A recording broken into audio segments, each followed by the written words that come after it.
Buenas tardes, soy Tatiana Lobato y hoy voy a moderar el webinar en español donde tenemos al invitado Dr. Armando Rivas Hernández y va a hablar acerca de las experiencias exitosas en los estados por el uso de humedales de tratamiento en México. Bueno, la Sociedad de Científicos de Humedales da un gran saludo a todos los miembros de la sociedad y también a los no miembros. Y bueno, somos una organización que contamos con más de 3.000 socios, estamos en 62 países. Además, la Sociedad de Científicos de Humedales tiene una serie de revistas indexadas enfocadas en estudio de humedales. Y también contamos con muchos beneficios para los socios de la Sociedad de Científicos de Humedales. Además, los webinars son todos certificados por la certificación profesional de profesionales de humedales. Y bueno, hoy contamos con un ponente bastante importante, que es el doctor Armando Rivas Hernández. Armando es un biólogo mexicano y es formado por la Universidad Michoacana de San Nicolás de Hidalgo. Y también tiene una especialidad en tratamiento biológico de aguas contaminadas en la Universidad de Chimane, en Japón. Una maestría en Ingeniería Ambiental por la Universidad Nacional Autónoma de México y un doctorado en Ciencias y Ingeniería Ambiental por la Universidad Autónoma Metropolitana de Azcapotzalco. Armando tiene más de 30 años de experiencia en plantas de tratamientos de aguas residuales en el Instituto Mexicano de Tecnología del Agua, con énfasis en el diseño, construcción, evaluación, capacitación, consultoría e investigación tecnológica de los sistemas naturales, humedales de tratamiento y lagunas de estabilización. Bueno, es un gusto tener a Armando acá y espero que puedan disfrutar mucho y aprender bastante con el webinar que tenemos hoy.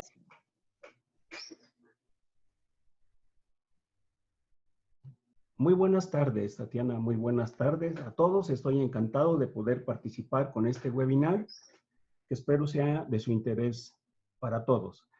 Bueno, pues como ahí se indica, les voy a estar hablando un poquito de experiencias tanto exitosas como no exitosas por el uso de humedales de esta tecnología ecológica en México.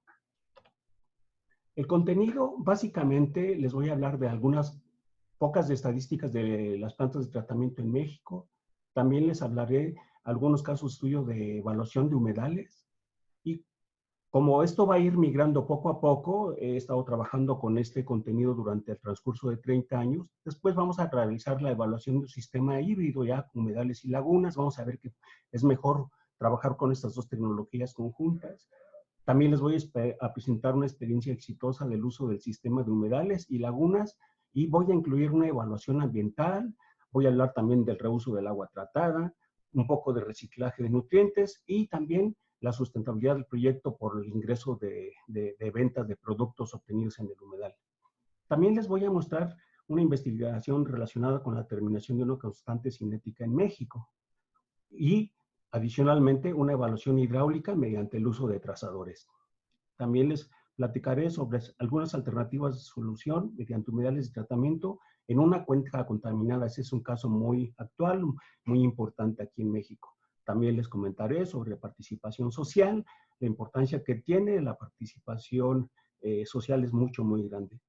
Les comentaré acerca de algunas experiencias donde se han emigrado lagunas de estabilización que ya no eran eficientes a humedales de tratamiento para recuperar un poco la eficiencia.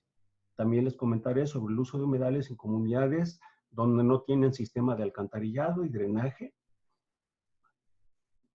Y sobre la rehabilitación de un sistema de humedales y lagunas. Esta es una experiencia que tiene que ver con que las personas normalmente diseñan los sistemas para que funcionen durante una cantidad de años, pero sin embargo, algunas veces eso no llega a suceder.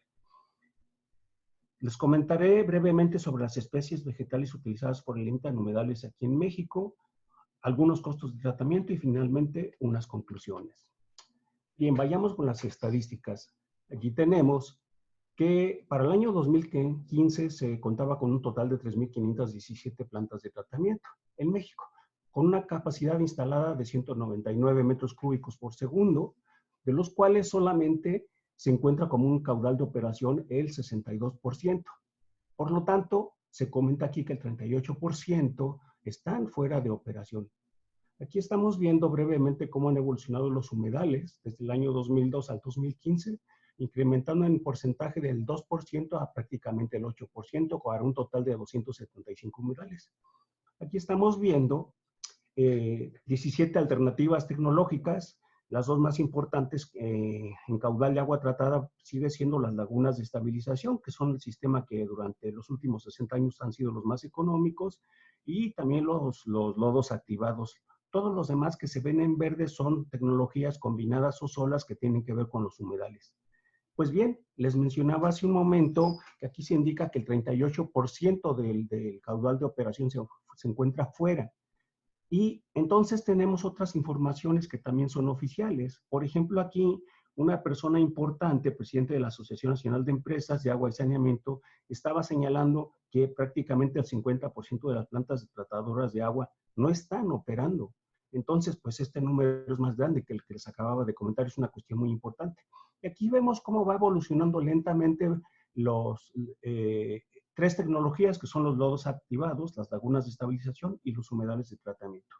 Aquí vemos cómo las lagunas de estabilización, en cuanto a número de plantas se refiere, cómo va lentamente, comenzó, primero iba incrementando, luego redujo y finalmente tuvo un repunto. Los lodos activados, pues normalmente han ido siempre incrementando, son la tecnología más utilizada. Y los humedales de tratamiento, aquí vemos cómo desde el 2002 levemente va incrementando hasta el año 2016. Ahora, tenemos un total de plantas en operación y otro total de plantas de fuera de operación. Aquí estamos observando los gráficos. Se va viendo que fuera de operación va incrementando el número de plantas. Pero ¿cuáles son las razones principales para que esto suceda? Bueno, en realidad ahí se están mostrando 10 razones. Sin embargo, las dos principales son que no hay dinero suficiente para operar las plantas de tratamiento. Y esto se debe básicamente a que, como ustedes saben, el 80% de los costos de operación del sistema electromecánico corresponden a energía eléctrica y entonces pues los gastos son muy altos. Y la segunda razón importante es que no hay suficiente personal capacitado y más en los sistemas administrativos que llevamos, en donde cuando llega un partido con su gente nueva, pues los demás son despedidos y esta gente que empieza a capacitarse nuevamente y muchas veces esto se convierte en un verdadero problema. Aquí les estoy mostrando brevemente la estructura de un sistema de humedales. Como pueden ver, es una serie de estanques, ¿verdad? Y no solamente es un solo humedal. Esto es muy conveniente porque vamos teniendo bioreactores específicos que facilitan el tratamiento y que incrementan las eficiencias de tratamiento. Les voy a comenzar a comentar de la evaluación de un humedal. Aquí vemos el gráfico que está compuesto por un pretratamiento, unas rejillas, un biodigestor. Y el biodigestor vamos a sacar dos líneas de agua, el agua clarificada que va a llevar a 3 celdas de humedales y el agua del fondo los vamos a llamar lodos para ir a 2 celdas de lodos. Las celdas de lodos finalmente van a descargar a un cuerpo receptor, a un arroyo en este caso, y los efluentes de las 3 celdas también se van a comunicar a un pequeño estanque para ser descargadas al mismo cuerpo receptor. Y aquí estamos viendo del lado derecho ese pretratamiento, el biodigestor, las celdas de lodos y las 3 celdas de las plantas. Ahí las tenemos. El caudal de diseño de este sistema es de 4 litros por segundo y la DBO es de 349 miligramos por litro. Cuando se realizó la evaluación de este sistema, tenía 3 años de operación. Dentro de los resultados que se obtienen, dentro de los resultados que se están obteniendo, por favor, un segundo, adelante. Aquí tenemos los resultados de la evaluación de este sistema. Ahí se muestra una cantidad de los parámetros que han sido evaluados, sin embargo, por cuestiones de tiempo, les voy a mencionar brevemente solamente el caso de la demanda bioquímica de oxígeno. Y tenemos que en el punto 1 el agua cruda es 422 miligramos por litro. Y los puntos de salida que les mencionaba que correspondían al punto 7 es 1485 y el punto 9 que corresponde a la salida de las celdas es de 2443, que este es más alto que este. Y con respecto al nitrógeno total, vean ustedes, tenemos en un influente de 62 miligramos por litro, salen 33 en el punto 7 y 13 en el punto 9. Y con respecto a coliformes fecales, vean ustedes, tenemos 225 por EAL a 8 en la entrada, salen 181 por EAL a 4 y 341 por EAL a 5. Esto es bien importante de recalcar porque si se observan, no es factible cumplir con un solo humedal la normativa con respecto a coliformes fecales. Esa es una desventaja que se tiene si se trabaja solamente con el humedal, por eso la razón que se está mencionando aquí. Y bueno, pues también se hicieron otros estudios ahí, se trabajaron con los huevos del minto, vemos que en la entrada había 57, en el punto 7 están 0 y en el punto 9 salen 5. Quiere decir que de las celdas de lodos es un tratamiento insuficiente, es un humedal de flujo superficial y no está siendo muy eficiente para la remoción de huevecillos del minto, mientras que los humedales de flujo superficial sí son eficientes, que remueven el 100% de los huevecillos del minto. Entonces tenemos que hacer algo para resolver esta problemática. Aquí se están mostrando algunas especies vegetales que se encontraron dentro de los humedales, sin embargo, las que están presentes en azul, como son la tifa y esta Arundodonax, son las únicas que debieran de existir ahí, porque son las que se sembraron desde el inicio de operación. Sin embargo, todas las demás han sido especies invasoras y debidamente, esto se debe principalmente a la falta de operación. Ahora, en otra experiencia de evaluación tenemos un sistema de humedales compuesto por un humedal de flujo superficial, una laguna facultativa y otra humedal de flujo superficial. Entonces, ahora tenemos 3 unidades de tratamiento y aquí las estamos viendo en este corte que se muestra aquí. Y aquí una pequeña fotografía donde estamos viendo estas líneas que están aquí en color magenta, son estas que están aquí para que nos demos idea. Bueno, pues la DBO de este efluente es de influentes de 250 miligramos por litro y el efluente es de 30 miligramos por litro para un caudal de 0.33 litros por segundo. Aquí tenemos nuevamente los resultados. Aquí me voy a quedar básicamente con la DBO, que era el caso que estábamos explicando en el ejemplo anterior. Tenemos una DBO que un segundito. Vamos a darnos el caso de los coliformes fecales, están entrando 223 por E a la 0,7. Y sin embargo, ya en el agua tratada son 622 por E a la 0,2. Sin embargo, vean ustedes que ahora sí vamos a cumplir tanto con DBO como con coliformes fecales con respecto al ejemplo que teníamos anterior, donde no podíamos cumplir con los coliformes fecales. Recuerden que acá teníamos solamente un conjunto de humedales, mientras que aquí estamos teniendo una combinación de lagunas con humedales. Y entonces, haciendo una explicación de qué es lo que está resultando. Bueno, básicamente con respecto al pH, ¿verdad? Tenemos que el agua cruda, cuando llega a la laguna de estabilización, se incrementa el pH y eso es debido básicamente a que los carbonatos y los bicarbonatos existentes en el agua, las algas, toman el carbono para desarrollarse durante la fotosíntesis, dejando libres iones oxidrilo y razón por la que se está incrementando el pH. Obviamente, si se incrementa la fotosíntesis, incrementa el pH, pero también incrementa la producción de oxígeno. Y aquí vemos algo importante, que durante el caso de la laguna, disminuye de manera dramática la concentración de coliformes fecales. Y aquí vemos entonces que es necesario juntar estos dos. Igualmente se hizo la colecta y la identificación de las especies que ya había, tanto las emergentes como las flotantes, y pues bueno, más adelante les hablaré un poquito de las especies vegetales.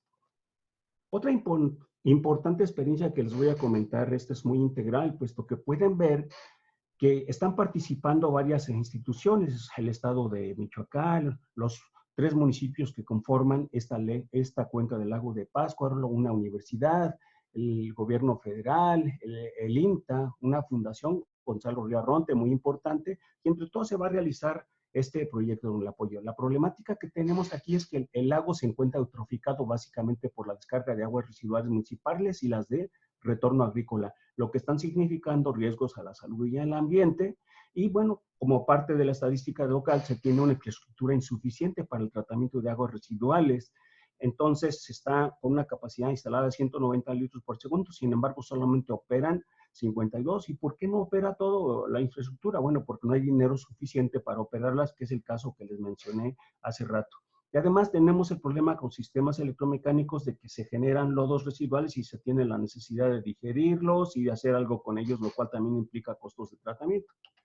Pues bien, para gestionar este proceso se realizó el proyecto ejecutivo, la manifestación de impacto ambiental, la firma de convenios, se realizó la capacitación del operador, se realizó una fuerte participación ciudadana antes, durante y después de la instalación del sistema, y después se realizaron las actividades tanto de transferencia como de apropiación tecnológica. Aquí estamos viendo cómo se va gestando el proyecto. Se hicieron los estudios de ingeniería básica, de topografía, de mecánica de suelos, la caracterización de la descarga, ¿verdad? Se tomaron muestras durante 5 días, cada 4 horas, de día y de noche, se sacan los promedios, se elaboran los planos correspondientes, se dimensiona físicamente con respecto a la topografía y entonces ya se genera el proyecto ejecutivo.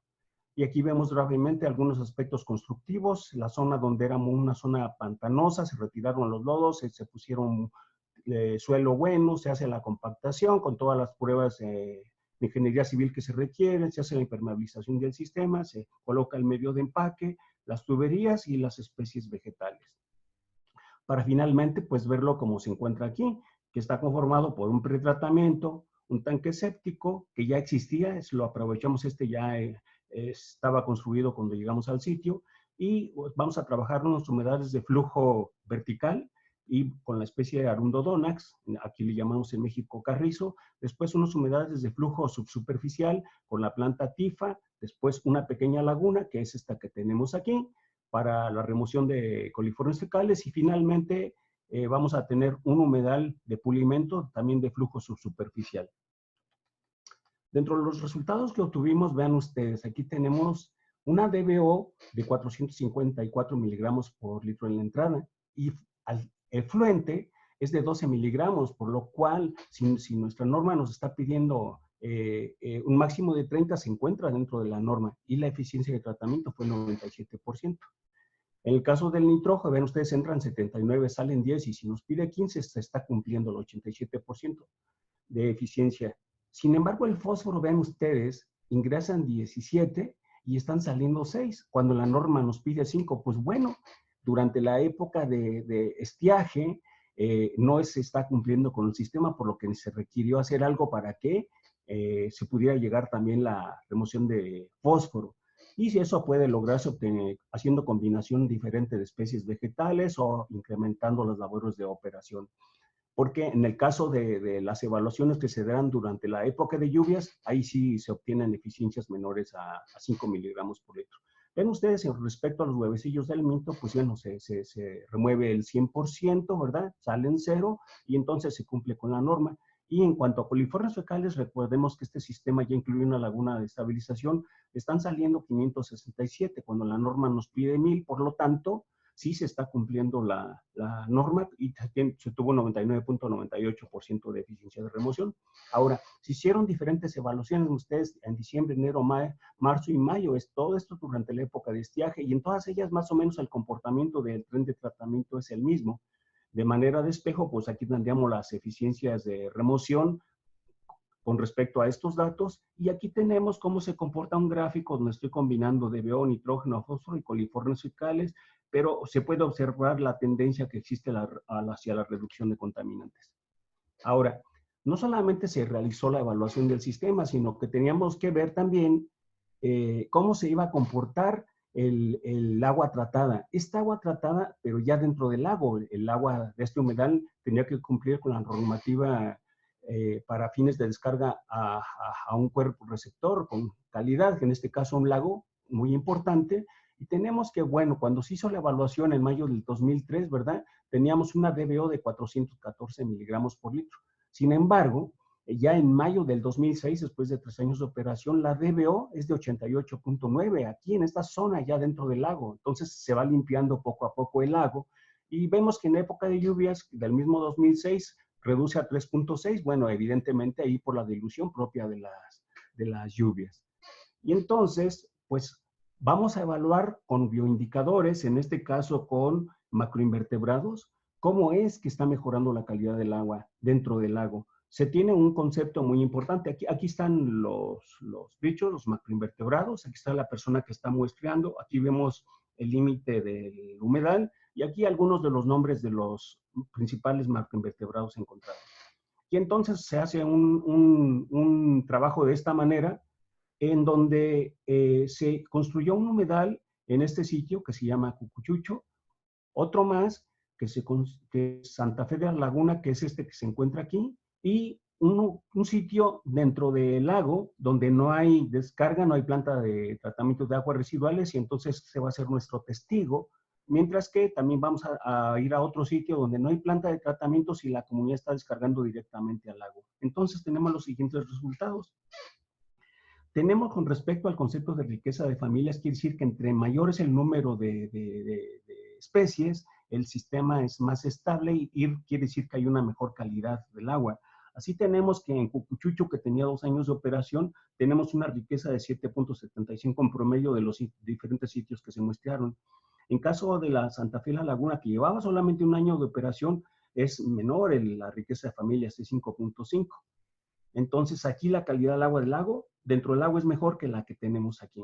Y en Opongo, que es nuestro sitio testigo, tenemos un promedio de 8, el cual es más grande que los anteriores. Casi se parece mucho al caso de Cucuchucho, pero pues este es el sitio testigo, ahí no hay descarga de aguas residuales, lo que quiere decir que con un poco más tiempo de operación, seguramente va a comenzar a mejorar la calidad del agua dentro del lago, en donde descarga el agua tratada es mejor que inclusive el resto del lago. ¿Qué beneficios obtuvieron con este proyecto? Vean ustedes, aquí teníamos inicialmente la descarga y aquí el agua tratada. Por lo tanto, pues se va a reducir la cantidad de contaminantes que van hacia los lagos, en este caso hasta este lago de Pátzcuaro.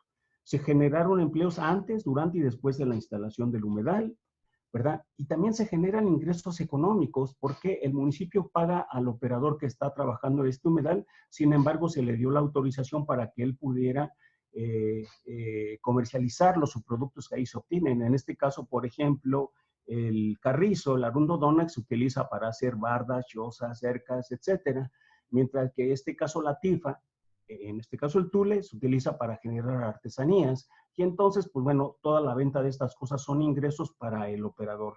También estamos teniendo que se generan flores, ¿verdad? Y estas flores que se encuentran aquí se cosechan y son también comercializadas, ya sea en el mercado o para llevarlas al templo o el fin que se les vaya a dar a ellos, también hay más ingresos. Por otro lado, se hizo conjuntamente un proyecto de acuacultura, esto ya con el agua tratada después del sistema de tratamiento, para verificar qué tan factible era, porque la calidad del agua sí cumplía con todas las normas requeridas para esta actividad importante y también se tuvieron pues resultados importantes. También se está protegiendo la vida silvestre, puesto pues que las aves se comienzan a acercar al lugar, al humedal, que son zonas realmente de protección para la vida silvestre. De tal manera que, pues bueno, tenemos el cómo se encontraba el sitio antes, ¿verdad? Con la mancha de aguas residuales acumuladas durante años, los malos olores, los riesgos a la salud, estética, y sin embargo ya después pues tenemos una zona estéticamente más agradable. Pero no para ahí, también con el agua tratada, este es el estanque de los peces, esta agua, los peces no se beben el agua, pues entonces la vamos a aprovechar mediante esta ecotecnología, es una bomba que llevamos al agua hacia este contenedor y después con una palanca se gira y entonces se genera el riego en este caso de hortalizas, porque el agua cumple perfectamente para el riego de este tipo de cultivos que son que tienen restricción más grande que otro tipo de cultivos y aquí pues vemos cuando ya se está generando las hortalizas. Otra persona, en otro caso, dijo que no quería trabajar hortalizas, que le interesaba más trabajar con maíz y pues bueno, está regando con el agua tratada sus zonas de maíz y bueno, en otros estudios que se hicieron que no se alcanzan a mostrar aquí, porque se hicieron análisis de las especies vegetales en raíz, tallo y hojas para verificar si no había riesgos sanitarios por el riego de estas especies vegetales. Y bueno, los resultados fueron muy buenos porque no hubo tales afectaciones. También les quiero comentar sobre la participación social.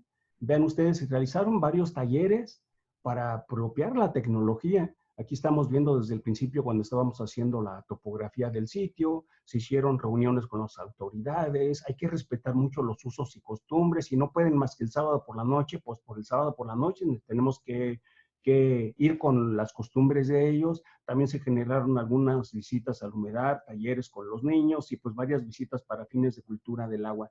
Entonces es bien importante tomar en cuenta estos aspectos sociales. Ahora, como después que se presentó esta primer experiencia en Cucuchucho, todo lo que hemos mencionado, entonces Al principio, cuando no había ningún metro cuadrado para poder construir un humedal porque las comunidades estaban resistentes, después de esa experiencia exitosa, las comunidades comenzaron a solicitar la instalación de humedales de tratamiento y se construyó uno en Santa Fe de la Laguna, dos en San Jerónimo, otro en Herón Garícuaro y otro en San Francisco Uricho.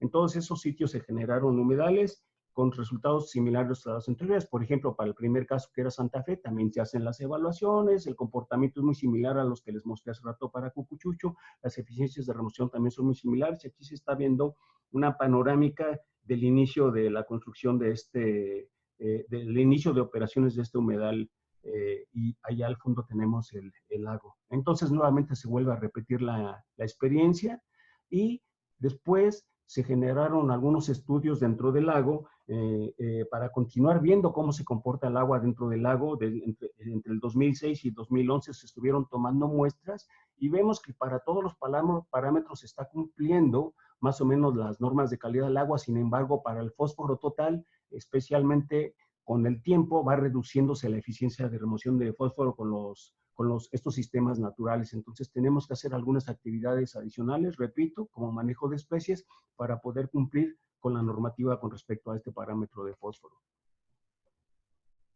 Ahora les voy a explicar sobre una investigación de determinación de constantes cinéticas para el diseño de humedales de tratamiento, pero para una condición climática en México. En México tenemos 33 variantes de climas y subclimas, hay una cantidad tremenda de variantes. Entonces, pues bueno, en este caso solamente vamos a trabajar, es en el humedal en que vamos a hacer las pruebas, y pues bueno, se tiene que existen diferentes modelos para el dimensionamiento de los humedales, ¿verdad? Por ejemplo, esta es la ecuación de Reed 95, la EPA, Cooper, Catlett-Knight, y pues en todos ellos tenemos estos valores de estas constantes metidas en estos circulitos, ¿verdad? Pero hay algunas observaciones importantes, puesto que estas ecuaciones, estas constantes, ¿verdad? Fueron obtenidas en Europa, Estados Unidos, bajo condiciones diferentes a las que tenemos en México, y que incluyen clima, caudal de diseño, calidad del agua residual, geometría, granulometría, especies vegetales y el tiempo y la eficiencia de operación. Todas estas cosas van mezcladas allí en esa la constante. Y no solamente eso, por aquí Cooper nos cita que no todas las ecuaciones de diseño incluyen la remoción de nitrógeno, fósforo ni coliformes fecales, lo que también limita el uso de estas ecuaciones.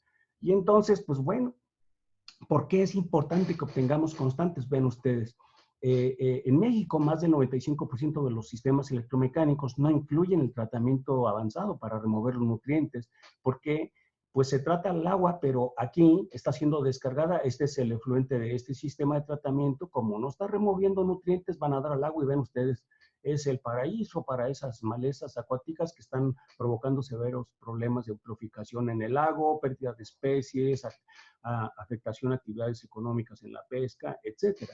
Y entonces, pues bueno, aquí vamos a hacer el estudio. Les decía, estos son los dos humedales. Este humedal va a estar con dos módulos, uno con una relación largo-ancho 1 a 1, que es el módulo A, y una relación largo-ancho 2 a 1, que es el módulo B. Lo que vamos a hacer es ir tomando muestras conforme va avanzando el tratamiento para poder obtener nuestras constantes.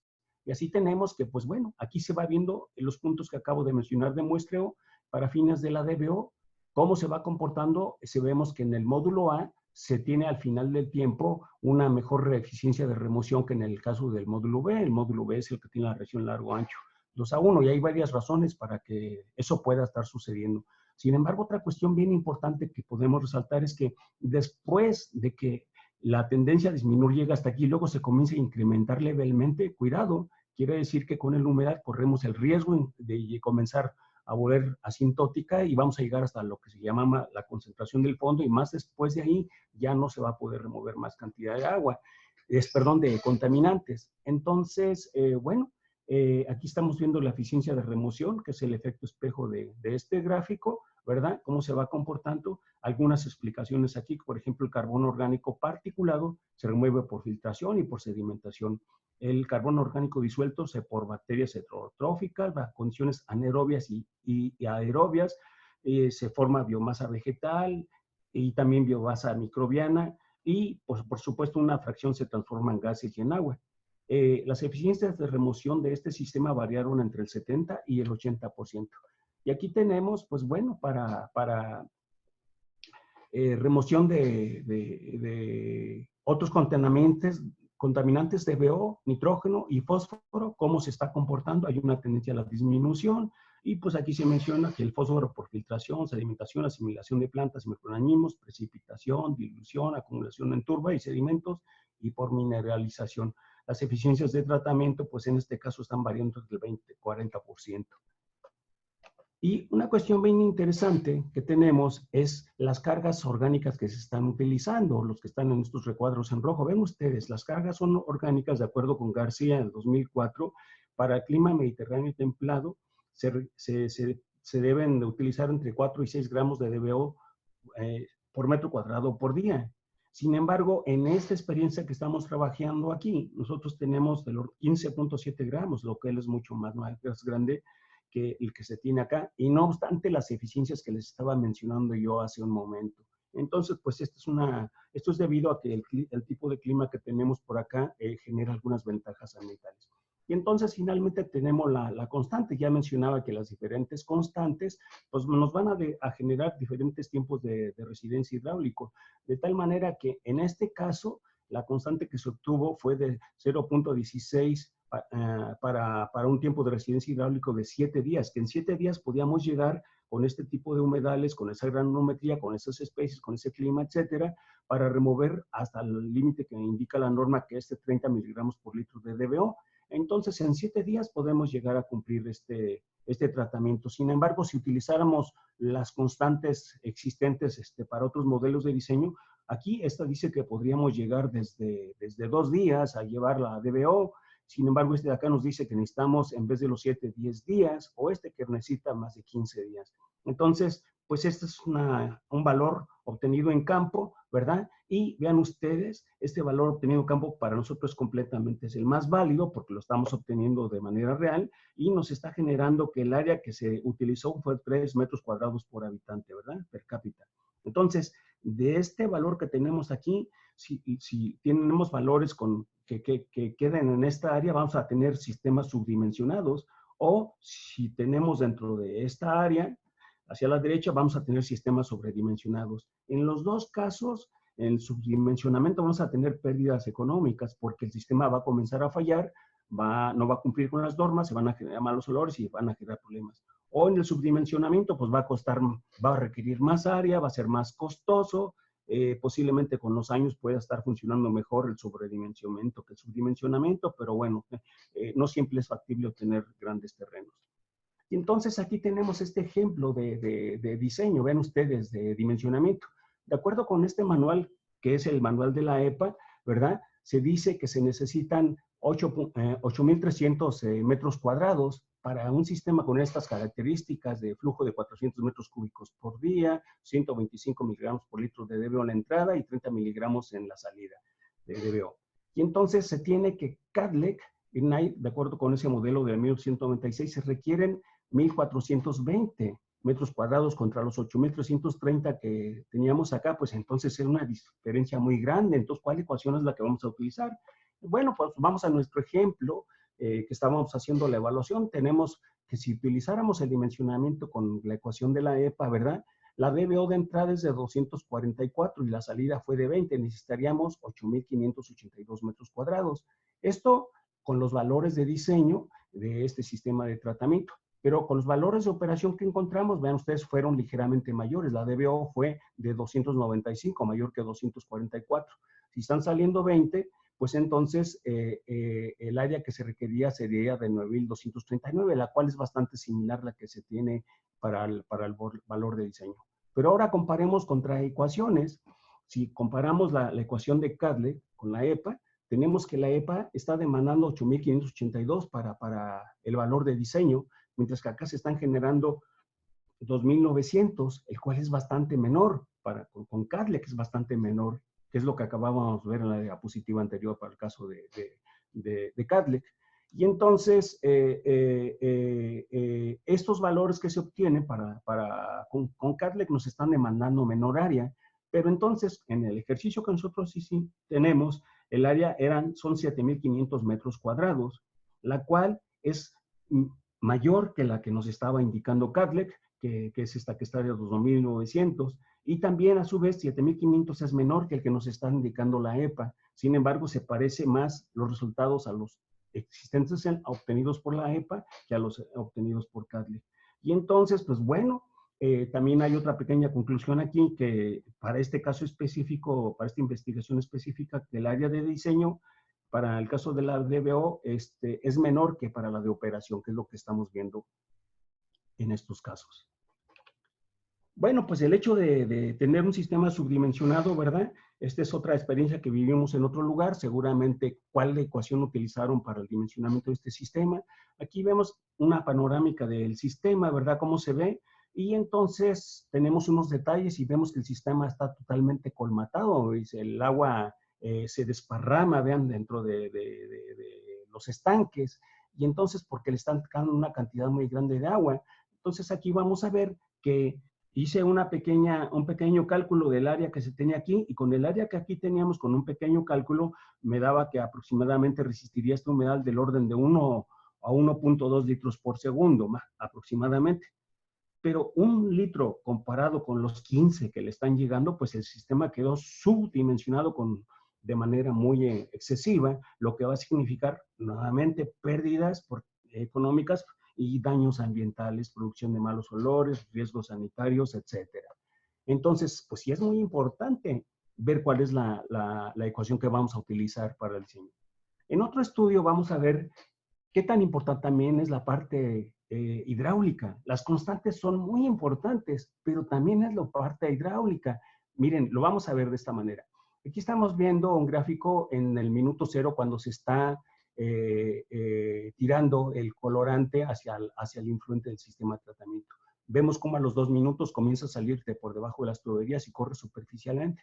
A los 8 minutos vemos una tendencia con el trazador, donde debieron de haber pasado 2 horas, ya en 8 minutos está llegando el agua hasta este punto. Del tiempo de residencia teórico era de 2 horas hasta este punto, y sin embargo en 8 minutos llegó. Vean, a los 28 minutos ya se está comenzando a llenar y se ven muchos flujos superficiales en esta zona. Aquí una pequeña metodología de cómo se hace la toma de muestras. Instalamos primeramente unos tubos de PVC y dentro de un tubo de gallinero, de tela de gallinero, y entonces ya queda sumergido, y ahora sí vamos a tomar las muestras con este pequeño muestrador y hacer los análisis correspondientes. Vean ustedes después de 5 días cómo ya nuevamente ya se perdió el colorante para esta primera parte del humedal. Este humedal es una serie en zigzagueo compuesto de 3 sistemas de humedales. Por otro lado, en el INTA, ¿verdad? En Robles, en el 95, realiza algunas pruebas de laboratorio y entonces se encuentra con que este es el influente, cómo se está comportando en la computadora cuando tenemos una estructura de entrada y una estructura de salida. O si la tenemos en este lugar, ¿qué es lo que está sucediendo? El agua solamente va a fluir por aquí, toda la demás zona se va a quedar sin estar funcionando, como lo estamos viendo aquí. El agua básicamente solamente fluye en esta zona, y entonces lo que está generando es una zona que no está trabajando eficientemente, y pues fácilmente si hiciéramos una división, estamos viendo que ni siquiera el 25%, el 20% de todo este volumen se está aprovechando, simplemente por la ubicación de las estructuras de entrada y de salida. Aquí hay otro ejercicio cuando se ponen dos entradas, y una sola salida, cómo se están generando de todas maneras algunas zonas con recirculaciones, y esto pues no es bueno para nuestro sistema, porque nosotros buscamos una eficiencia grande de operación. Entonces, ¿qué vamos a hacer? Vamos a hacer ahora el ejercicio prueba en campo con una prueba de trazadores. Vamos a ver, es un sistema que está compuesto por 3 celdas, y cada celda está constituida de la siguiente manera. El humedal es rectangular, los tubos de distribución están a lo largo, y va a ponerse un tubo de recolección también a lo largo en la parte final, y vamos a tomar nuestros puntos de muestreo hacia la salida, que es 1, 2, 3, 4, 5, y uno donde se mezclan todos la colección de las aguas. Así, esta va a ser la celda 1, la que les voy a mostrar ahorita, y pues bueno, se obtiene la rodamina, la preparamos, se hace todo el trabajo de laboratorio, las curvas de calibración, y finalmente después empezamos a obtener las muestras. Estamos muestrando durante cada 15 o 20 minutos durante el tiempo de residencia hidráulico del sistema. Es un trabajo descomunal, donde se requiere el apoyo de mucha gente y de muchos equipos de laboratorio para poder obtener todos estos resultados que aquí se están mostrando. Aquí en esta curva se va viendo cómo va avanzando el pico, ¿verdad? Del pulso del colorante que se tiró, cómo va avanzando en el tiempo, ¿verdad? De los 6 sitios que estamos estudiando, pero vamos viendo cómo se va comportando. Y entonces, con todo eso, y hacemos los cálculos, tenemos que vamos a obtener unas constantes de dispersión, que si nos damos cuenta, en la celda 1, en la 2 y en la 3, están del orden de 0.8. Entonces nos quedamos con ese número, 0.8. Ahora, el tiempo de retención, el tiempo de residencia hidráulico, con el gasto de diseño, que eran 350 metros cúbicos por día, está del orden de 4.3 días, y con una cantidad ligeramente menor, con el gasto que medimos durante la evaluación, es de 4 días, que más o menos es algo similar a lo que tenemos en las otras celdas. Pero vean ustedes, con el caudal de la dispersión, ya con el colorante, el tiempo que realmente duró el agua, el colorante ya adentro, fue de un día. Un día es el 25% de estos 4 días. Eso quiere decir que las eficiencias de remoción que vamos a obtener, pues entonces, ¿qué es lo que está pasando? Por ejemplo, para la DBO, la eficiencia fue de remoción del 96%, en la celda del punto 7 del sistema que les mencioné hace rato, y de 79.25 para el caso de las celdas de lodos, ¿verdad? 46% para nitrógeno en las punto 7 y 79 en el punto 9, que es la celda de lodos, y en cambio para coliformes fecales es de 99.91 en la celda punto 7 y 99.74 en la celda de lodos. Entonces, ¿qué es lo que está pasando? Estamos teniendo eficiencias de tratamiento altas con un sistema hidráulicamente bastante mal diseñado, porque tenemos tiempos muertos de casi del 75%. Entonces, tenemos que optimizar la geometría del sistema para obtener en un área más pequeña la misma alta eficiencia de tratamiento. Es lo que estamos aprendiendo de aquí. Y entonces, pues bueno, vamos a hacer el análisis de cómo se comporta hidráulicamente, pero vamos a utilizar para esto los valores de dispersión que menciona Yáñez en el 92 en su libro de lagunas de estabilización. Y así tenemos que, bueno, la dispersión de flujo pistón, como ustedes saben, es dispersión cero, ¿verdad? Que estaría comportándose en esta curva. Y el caso opuesto es la mezcla completa, donde la dispersión va hacia el infinito en esta curva que tenemos aquí. Y entonces, cuando la dispersión es igual a 1.0, este es el valor que está dividiendo de aquí para acá es flujo pistón y hacia la derecha es mezcla completa. Entonces, el valor que obtuvimos de dispersión era 0.8, por lo que queda ligeramente con una tendencia hacia el flujo pistón. Y eso se debe pues, a los flujos preferenciales que tenemos dentro del sistema. Otra experiencia que les comento es en una cuenca muy importante que tenemos en México, que es la cuenca del Valle de Bravo. En esta cuenca se tiene una presa, ¿verdad?, de la cual se obtiene agua para llevar a un sitio que se llama Sistema Cutzamala, en donde se potabiliza el agua para enviarla hacia la zona metropolitana de Toluca y hacia la Ciudad de México. Son muchos metros cúbicos por segundo los que están enviándose, y entonces se tiene un problema porque dentro de esta cuenca que tenemos aquí, ¿verdad? Pues hay actividades de agricultura, ganadería, acuacultura. Yo por lo menos conozco 50 zonas frutícolas que se desempeñan en esta cuenca, y por supuesto las aguas residuales que son generadas por las poblaciones, las múltiples poblaciones, 29 comunidades ubicadas en esta cuenca, que de cierta manera pues sus desperdicios están llegando a este río que estamos viendo en esta línea amarilla, que van a dar hacia la presa, ¿verdad? Ahora, en esta presa no solamente es el almacenamiento del agua, sino que también tiene fines de riego y de turismo. Aquí hay zonas muy importantes turísticamente hablando, es una parte fuerte de la economía de esta región, su sistema es un sitio hermosísimo, y pues entonces se tiene la necesidad de evitar los booms algales. Como puede verse, el agua es bastante verde por la acumulación de algas, y pues por lo tanto el cuerpo de agua se encuentra eutroficado. Ahora, para resolver la problemática, se construyeron 14 plantas de tratamiento en diferentes sitios de este sitio. Sin embargo, de estas 14 plantas de tratamiento, solamente en la actualidad están funcionando 2. En cosa de 8 años, 5 años, solamente están funcionando 2. Y básicamente, ¿a qué se debe? Pues a lo que les comenté hace un poco anterior, porque no hay dinero suficiente para operarlas y porque no hay personal capacitado también para operarlas. Y entonces, bueno, pues hizo un trabajo de participación social muy extensivo, del orden de 1.5 años de sensibilización y participación social. Y entonces se generaron trípticos, videos, manuales, muchos, se hicieron talleres, reuniones comunitarias con chicos, con adultos, etcétera. Vean ustedes aquí, en este caso, pues a campo libre, aquí estoy dando la explicación a estas personas sobre qué son los humedales, cómo funcionan, etcétera. Y no solamente eso, se juntaron las autoridades representantes de las diferentes comunidades y los llevamos a visitar humedales construidos y en operación, pues para que los vieran también funcionar, porque no es lo mismo platicarles a que lo vieran. Y pues bueno, entonces vamos llegando a diferentes conclusiones dentro de todo esto. Se generó una metodología específica para poder abordar estas comunidades y en ese trabajo social. Sin participación social, los proyectos están destinados al fracaso. Fue la primera conclusión que se obtuvo y pues que quedaba comprobado ahí. La parte fácil de los proyectos es la técnica, la social es la que es difícil de realizar.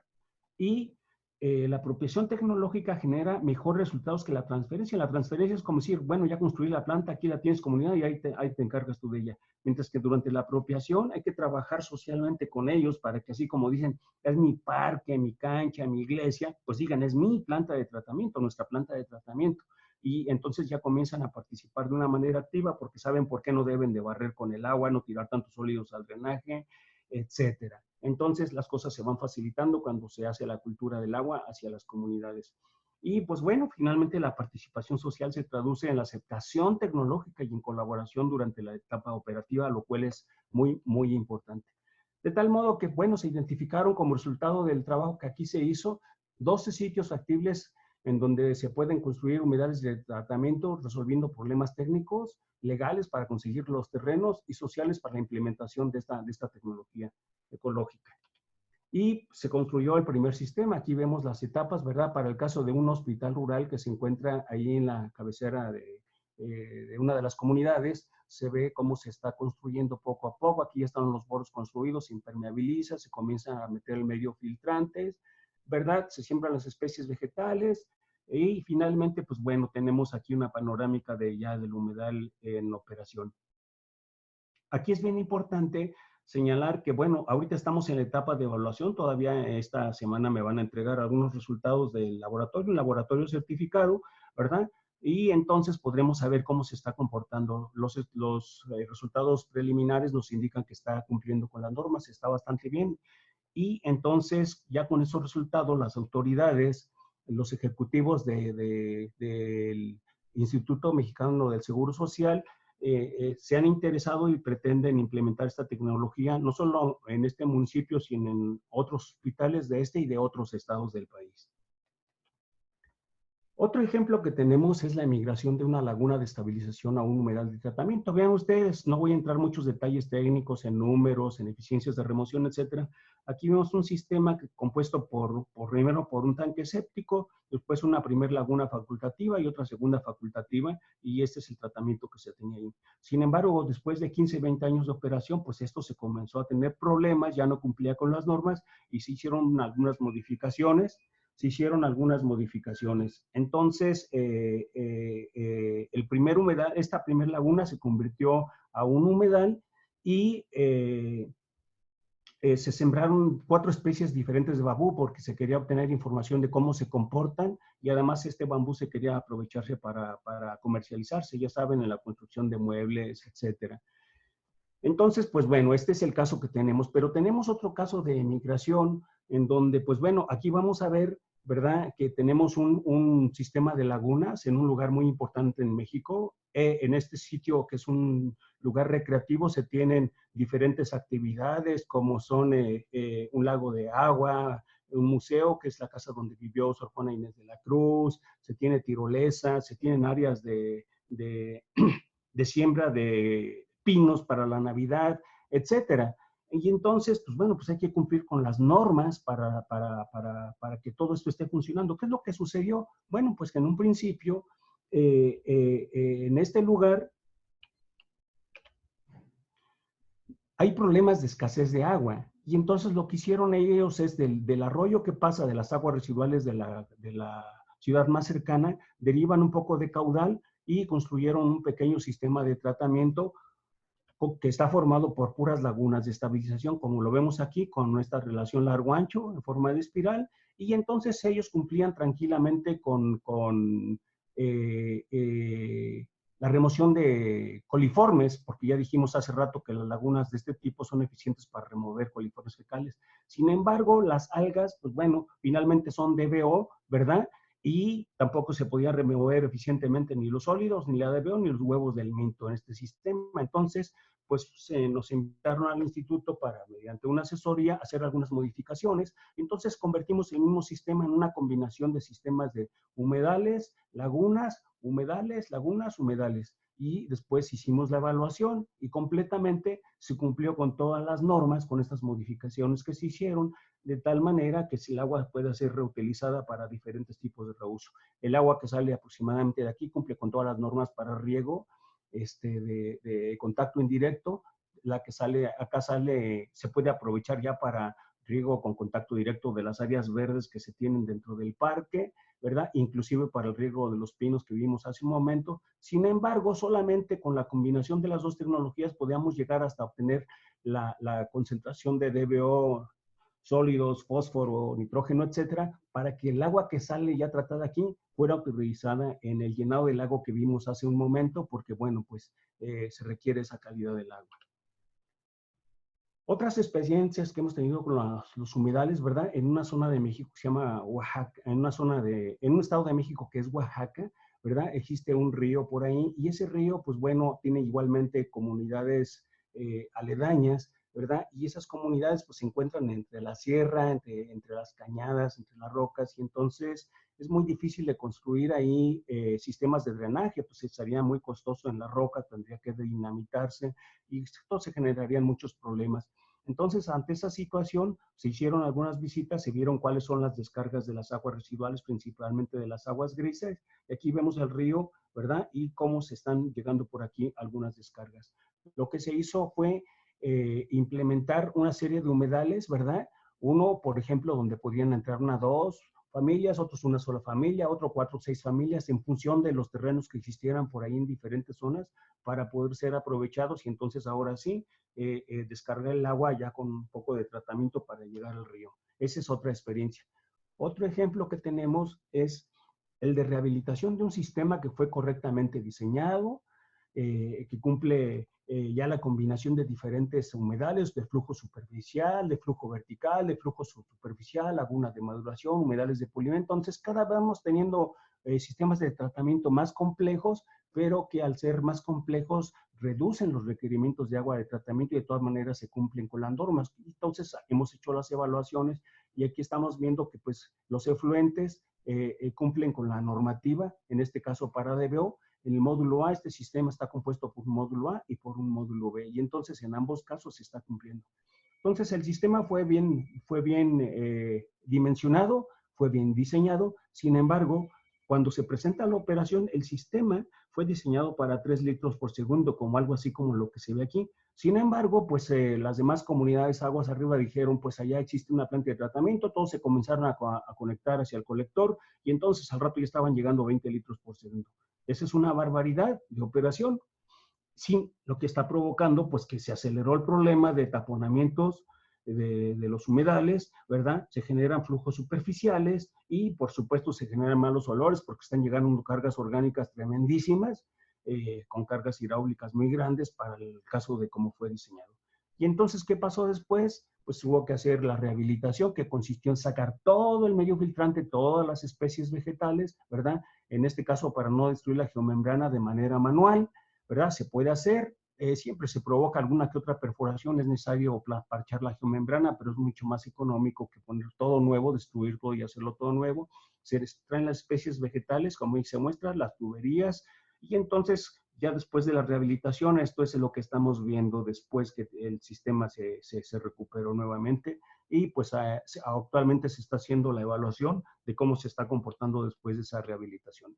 Ahora, les muestro brevemente algunas de las especies vegetales utilizadas en humedales de tratamiento. En México, bueno, aquí con los que hemos trabajado en el IMTA, ¿verdad? Son estas 26 especies que aquí se están mostrando. Sin embargo, las de mayor importancia, ¿verdad? Las que son las que se repiten con mayor frecuencia son arundodonas, que le llamamos acá caña común o carrizo, Phragmites, tanto australis como el communis, el Cyperus, que en este caso es el papiro, otro tipo de Cyperus rotundos y el articulatus, que también les llaman tules, ¿verdad? La tifa, que también se le llama tule, pero es diferente que estos Cyperus, esta tifa, y básicamente estas especies que les llamamos tules, ¿verdad? Junto con algunas especies de ornato, como el alcatraz, esta Santedecia, o la estrelitzia, que es la ave de paraíso, o este agapanthus, que es el agapando, son especies que se han sembrado con fines también de comercialización, puesto que se están obteniendo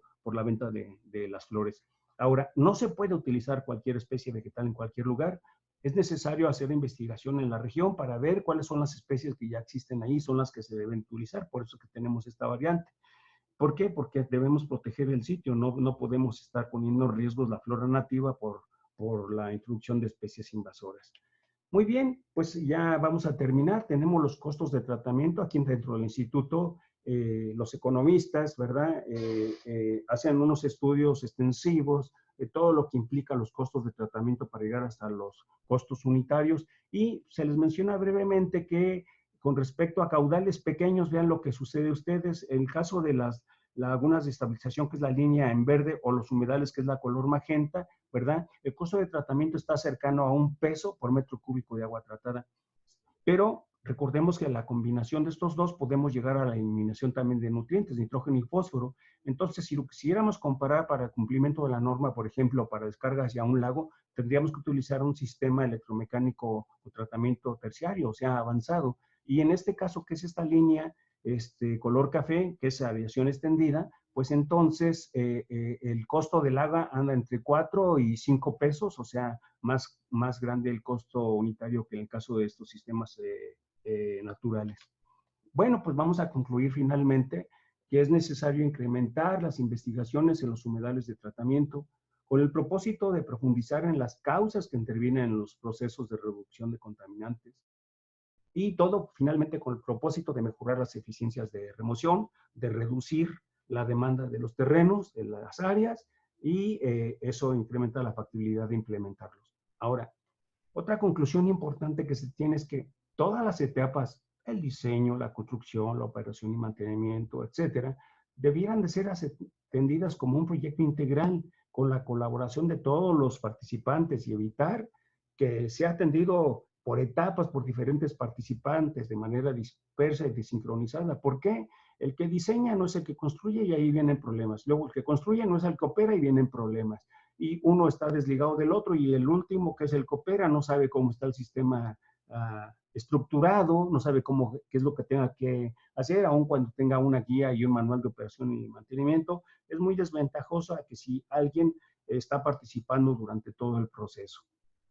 Finalmente tenemos la última conclusión, que es necesario generar criterios para el dimensionamiento, del diseño físico, la construcción y operación y mantenimiento, que se han obtenido con base en experiencias existentes, y también que se generan nuevas investigaciones para tener nuevas experiencias que sirvan como guías, con el objeto de reducir errores en la implementación de esta tecnología ecológica. Todo esto, ¿por qué? Bueno, porque hay muchas empresas, hay personas que inician con el trabajo de estos humedales, no tienen experiencia, toman simplemente el libro y comienzan a aprender de sus propios errores, pero muchas veces esto es un proceso muy lento y muy costoso. Yo creo que lo importante es comenzar apoyándose en las instituciones donde hay gente ya con expertise. Bueno, pues por su amable atención, muchísimas gracias. Te agradezco mucho, Armando, por tu participación y por compartir su valiosa experiencia con, no solo la experiencia, como todo el conocimiento, ¿no? Con los sistemas de humedales de tratamiento. Y es bastante importante tu conclusión final con relación de que se deben trabajar más con proyectos integrados y en toda parte, principalmente entre investigación y la aplicación, ¿no? De los proyectos, a ver como una conexión mayor entre la ciencia y la práctica. Y bueno, también cabe mencionar que a través del Instituto Mexicano de Tecnología del Agua se ministran diversos cursos sobre los sistemas de humedales de tratamiento, donde el doctor Armando comparte, enseña cómo más detalle, ¿no?, en cómo trabajar con estos sistemas de humedales. Entonces, es bastante interesante que quien se interesa aprender más sobre el asunto también puede a buscar estos cursos en el INTA. Y bueno, agradecemos nuestra audiencia no solo por el interés en los sistemas de humedales de tratamiento, pero también por participar de este webinar hoy, y les invitamos a participar de los próximos webinars de la Sociedad de Científicos de Humedales, que son practicados en inglés y también en español. Y también les invitamos a conocer nuestra serie de entrevistas de humedales por la Sociedad de Científicos de Humedales. Muchas gracias, y gracias más una vez, Armando. Con muchísimo gusto, con muchísimo gusto.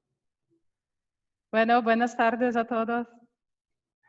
Buenas tardes y hasta luego. Hasta luego.